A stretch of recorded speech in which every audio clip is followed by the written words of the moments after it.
One group became lost and spent several additional hours hiking when the reported heat index outside was 120 degrees. A 14-year-old boy weighing 250 pounds had problems breathing but was encouraged by the staff to continue. When he returned to the camp, he collapsed against a tree and fell to the ground. Staff believed that he was faking it until he vomited, became unresponsive, and ultimately died. A 17-year-old male jumped off of a building in a suicide attempt and severely broke his left arm with the bone exposed. Despite this severe wound, the boy was punched, slammed against walls, and rolled in the dirt. He was beaten so severely that he forgot who he was and he became unconscious.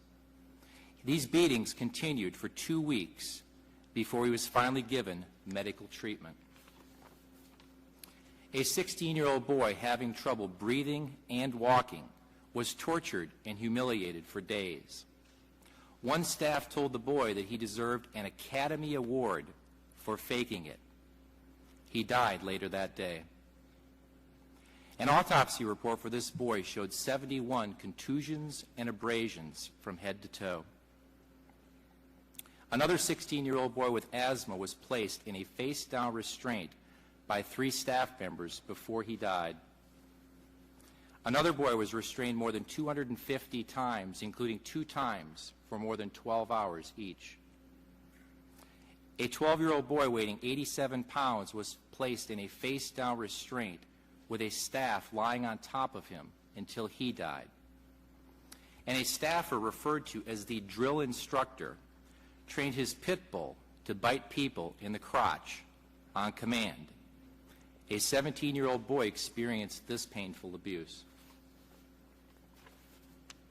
Other kids in these and other programs also experienced disturbing abuse.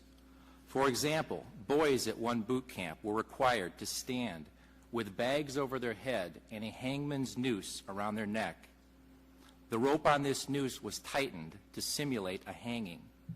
The individual responsible for this told officers that this was an appropriate form of discipline.